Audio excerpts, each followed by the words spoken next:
तो hello student, आप लोगों का फिर से स्वागत है डीएफसीसीआईएल की रीजनिंग क्लास में।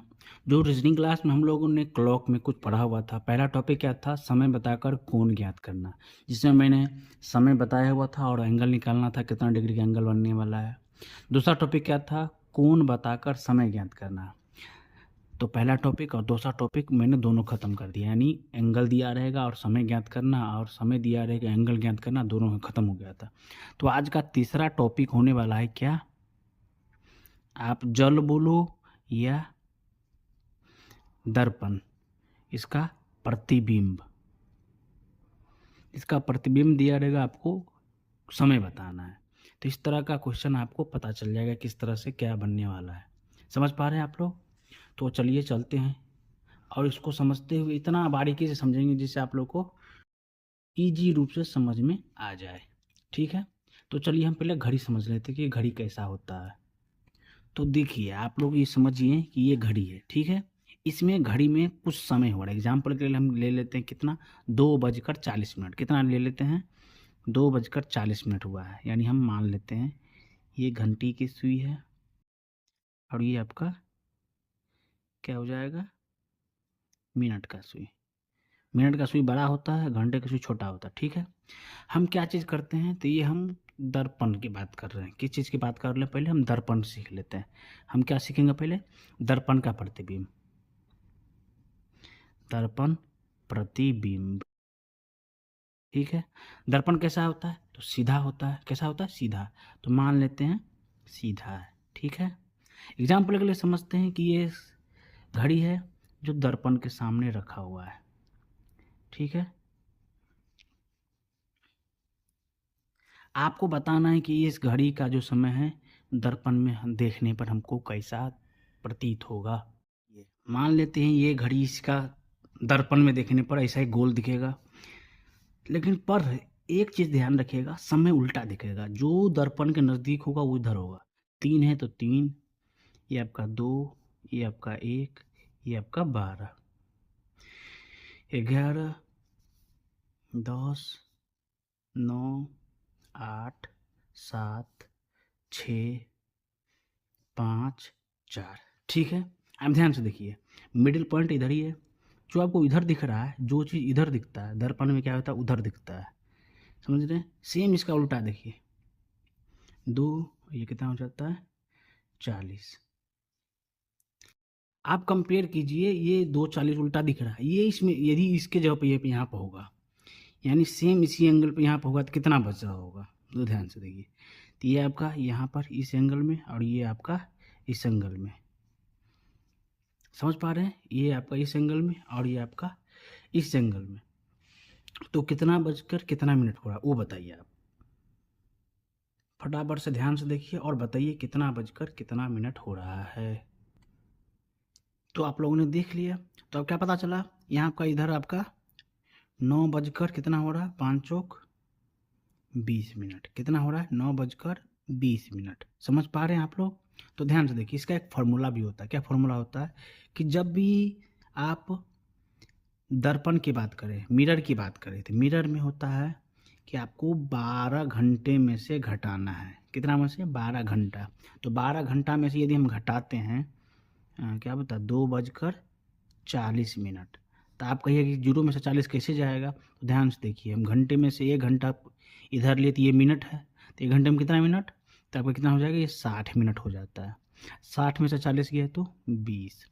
ये कितना बचा? 11। 11 में से 2 गया तो 9। ऐसा भी कर सकते हैं, ठीक है। लेकिन इसको लिखने का एक और तरीका है। यदि आप 12 बजे एग्जैक्ट को आप 11:60 भी लिख सकते हैं। आप इसमें से भी इसको घटाकर निकाल सकते हैं। समझ पा रहे हैं? समझ पा रहे हैं कि नहीं समझ पा रहे हैं? तो पहला क्वेश्चन ले लेते हैं। मान लेते हैं कि क्वेश्चन क्या होने वाला है, तो ध्यान से देखिए। तो पहला क्वेश्चन है आपका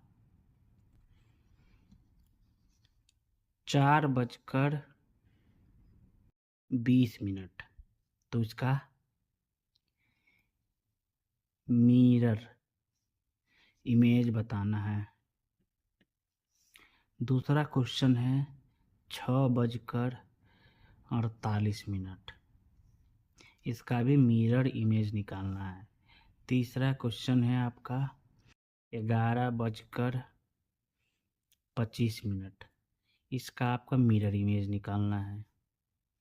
चौथा प्रश्न है 9:18। पांचवा प्रश्न है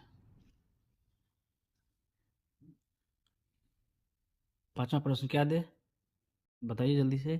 तो पांचवा प्रश्न होने वाला है 5:25। कोई दिक्कत?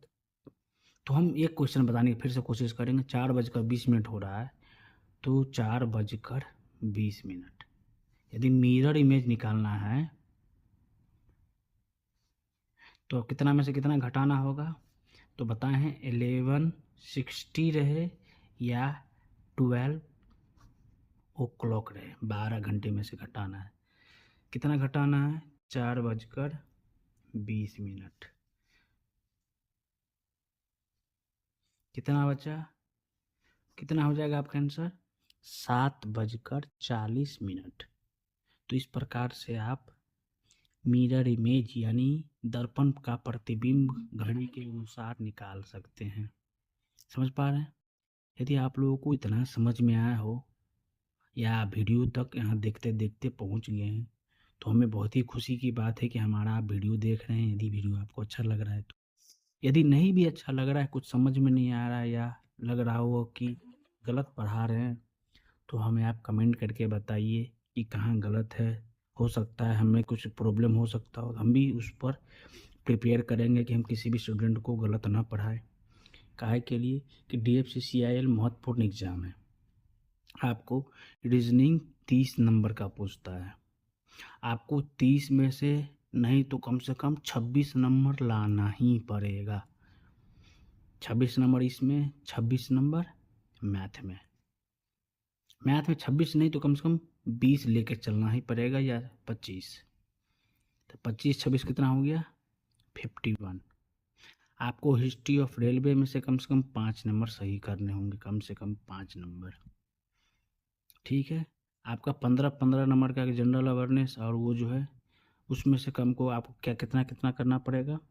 तो इसमें से भी आपको 7-7 करके रखना पड़ेगा रेशियो, तभी आपको 70+ नंबर आने वाला है। समझ पा रहे हैं? तो ध्यान से देखिएगा। ये आपका रीजनिंग चल रहा है, इसके बाद आपका मैथ भी क्लास चलेगा, हिस्ट्री ऑफ रेलवे भी चलेगा, जनरल अवेयरनेस भी चलेगा और जनरल साइंस भी चलेगा। तो आपको वीडियो पे कमेंट करके बताना है कि वीडियो कैसा लग रहा है। यदि मज़ा आ रहा है तो दोस्तों को शेयर करें और उनको भी बोले कि एग्ज़ाम होने वाला है जून लास्ट या जुलाई फर्स्ट या सेकेंड वीक में। इस बार आपको एग्ज़ाम निकालना ही है। ठीक है, तो आज के लिए इतना ही रखते हैं। बहुत बहुत धन्यवाद।